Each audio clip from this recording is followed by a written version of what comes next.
you ready, my asylum patients? Gothic Slenderman.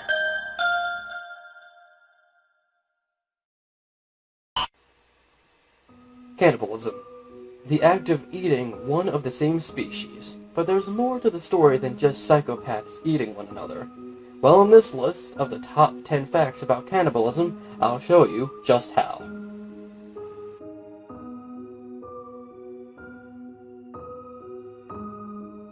Kuru. Kuru is an incurable disease similar to that of the mad cow disease. However, instead of contracting it by eating contaminated beef, you get it from eating human flesh. Symptoms include tremors, hysterical laughter, slurred speech, and eventually the inability to move or swallow. Most people who get this disease die within the next year.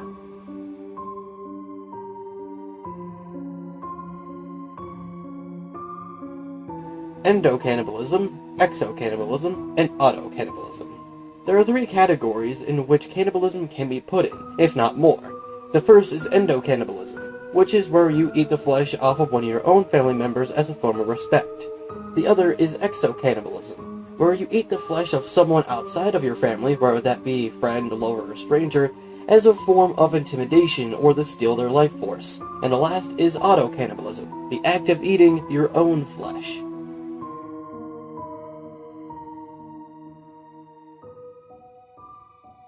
Medical cannibalism.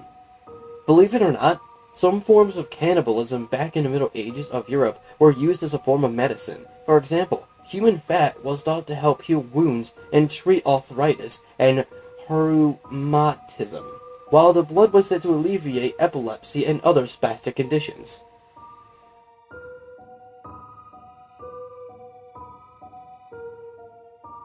Tastes like chicken? Ever heard of the phrase, tastes like chicken? Well, that saying doesn't apply to human flesh. As described by other cannibals, human flesh strangely tastes like pork.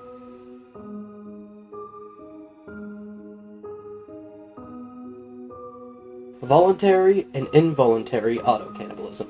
Remember when I mentioned autocannibalism, the act of eating your own flesh?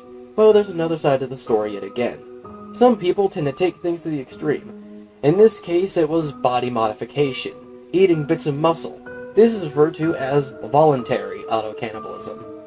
Of course, there's also involuntary autocannibalism. As expected, it's the act of being forced to consume your own flesh. One good example of this occurred in 1934 when a black man named Claude Neal of Florida was captured by over 2,000 Southerners of white skin. They removed the testicles of Neal and forced him to eat them. Later, they skinned Neal alive and burned him.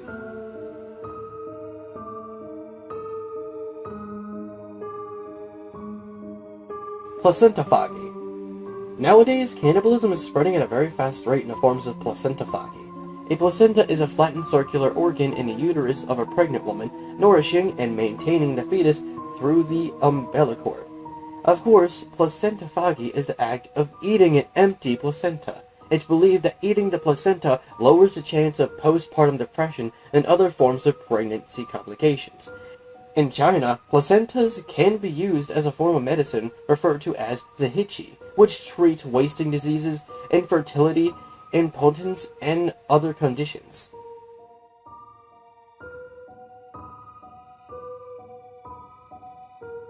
Cannibalism in the animal kingdom. It might not be too shocking to believe that cannibalism happens very often in the animal kingdom. Bears eating bears, deer eating deer, spiders eating spiders, and one of the most popular examples being that the female praying mantis eats the male of the head after mating.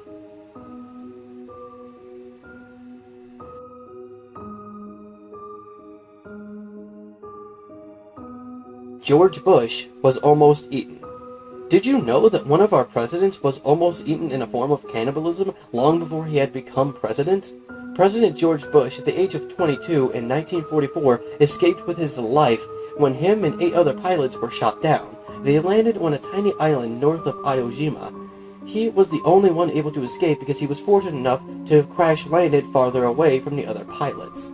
The pilots that have been captured have been said to have been tortured, beaten, then executed, either by beheading with swords or multiple stab wounds from bayonets and sharpened bamboo stakes.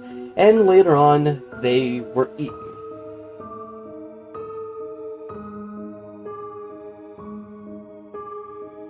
Most common reason for cannibalism. Cannibalism performed outside the reason of survival or ritual are usually the result of mental illness. One of the common diagnoses is schizophrenia, which, in case you didn't know, was the illness that causes visual and sometimes auditory hallucinations. Most of the time, however, cannibals that do not have schizophrenia are diagnosed as psychopathic. They are fully aware of what they are doing, yet do not feel the sympathy for their actions. It's even been said that cannibalism can even become an addiction.